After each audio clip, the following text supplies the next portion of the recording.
Welcome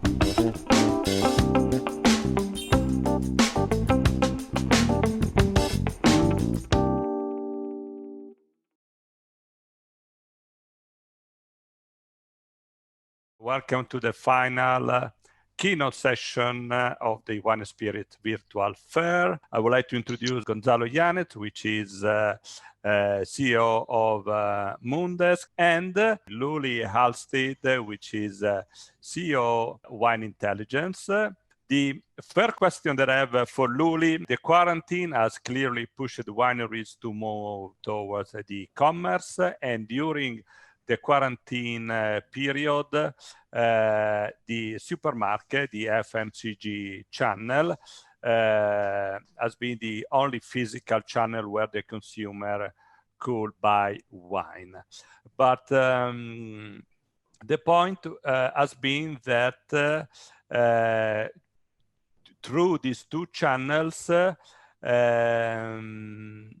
there is no engagement with the consumer. There is not the same level of engagement that you can have when you buy in a retail shop. So the question is how wineries will renew the storytelling without flattering the narrative in case that these changes, like the e-commerce, will remain.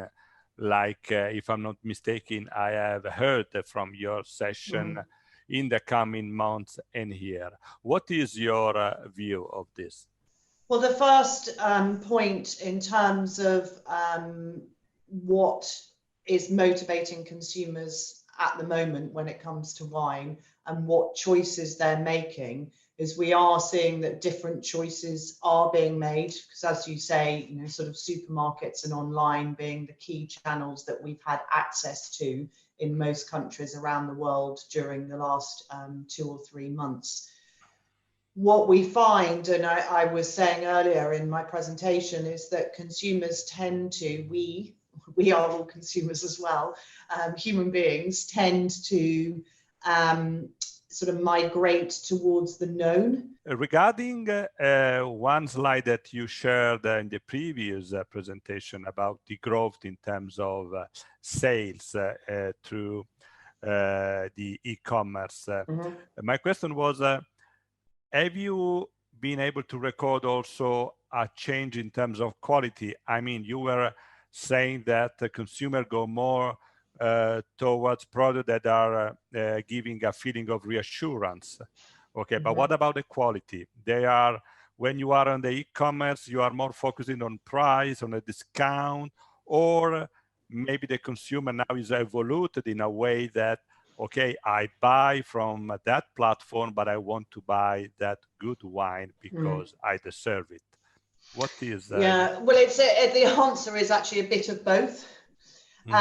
So when we work with consumers and talk to consumers, that buying online sometimes is about value, because typically we're buying multiple bottles at the same time. So, you know, 6 bottles, half a case, whatever. So often the online purchase is motivated by a combination of convenience and value. So searching for a discounted deal, a promotion, and being motivated by that discount deal or promotion. So the other end of the spectrum for online is that very specialist kind of way of getting hold of more niche luxury and iconic wine. Gonza, one question. How do you see the fact that in the future the growth of the e-commerce might somehow, let's say, change the way of engagement between the product and the consumer? I think in the future, designers will have like a broader landscape to let's say to play with the clients and with the final consumers. When you go to digital, there are many other tools that will become part of the game. And with this, I mean the experience that Luli was mentioning before. I'm sure that many wineries will take advantage of that, and we'll be able to connect with their consumers in a way that physical stores are not able to do. And when you go to digital, there's a whole world of opportunities that will also come out, such as the gamification, right? There's a lot going on about those concepts as well. And I think there's an opportunity for wine brands to start like offering different experiences to their consumers. Let me share my point of view. Digitalization, I see it like something effective for mainstream wine, okay? But when we talk about fine wine, the fine wine categories, I think they will remain rooted with their values that can be the terroir or the storytelling. I don't see for that kind of wines a new way of expressing their values.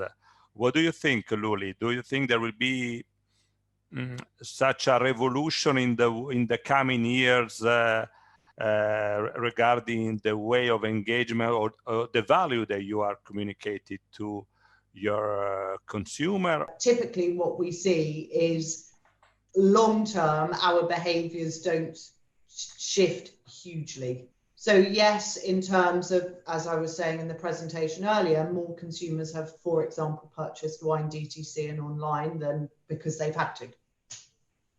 Some will embrace that a little bit more going forward, but typically we revert back ultimately to the behaviors we had when we had more choice of freedom, because those were the behaviors we liked. You agree, Gonza, with this? At some point, yeah, I agree in terms of that. People love status quo, right? Humans love status quo. We don't like changes, right? But at the same time, I think when digitalization start offering us easier ways and faster alternatives, eventually people will change the way they behave. What do you think, Luli? So although the digital, yes, I completely agree with you that this has forced more people to interact with wine digitally more than they did before. And there will continue to be that opportunity to interact with consumers digitally, which might mean increased purchasing DTC or online proportionally, some increased purchasing. But I suppose the point I was making earlier was, you know, visiting a winery online and buying some champagne online, if we use that as an example, will never replace meeting your friends for their birthday and raising a glass together. So the wine is traditionally quite a conservative product in terms of packaging type. So glass is always with the same shape. Since maybe thanks to this crisis, there might be possibility for us speed up in the modernization or in the types of packaging that the wineries will offer. This might be the right time for a wine producer to switch or try to propose a different type of packaging. What do you think? When we talk to consumers about that, the kind of key drivers or the key reasons for that are practical and utility. You know, not wanting to spend too much time in a store, wanting to limit the number of occasions at which you have to visit the store. And as I was saying in the presentation earlier, you're kind of not going anywhere. So the idea of, you know, sort of being able to finish, which is always a resistance from some consumers, or I'm not going to finish the bottle, or in this case, I'm not going to, you know, be at home to drink a whole bag and box over a number of days or weeks.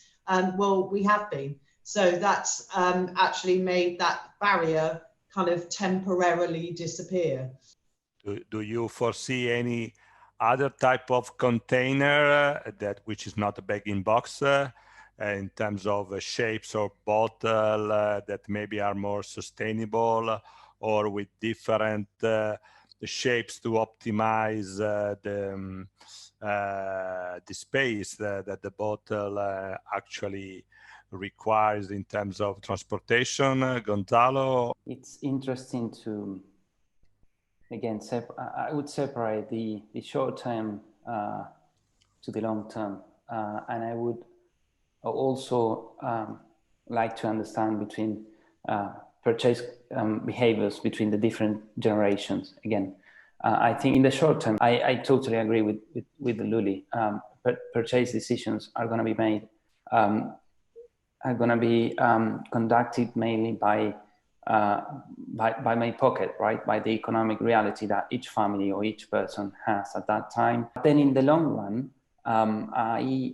what we foresee is that lots of the majority of the generation Z and the millennials are claiming for that they are more aware of the environment.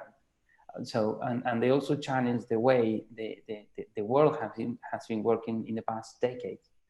So perhaps their decision criteria will be different from baby boomers and Gen X. So and they're much more aware of the environment, as I mentioned before. So I think they will try to look for different alternatives in order to be more environmental friendly. Very good, very good. Thank you, Gonza. Thank you, Luli, for being with us in these 2 days. We truly love all your session. We thank you for the quality and the contribution that you have provided in this virtual fair. And I thank you also, Gonzalo.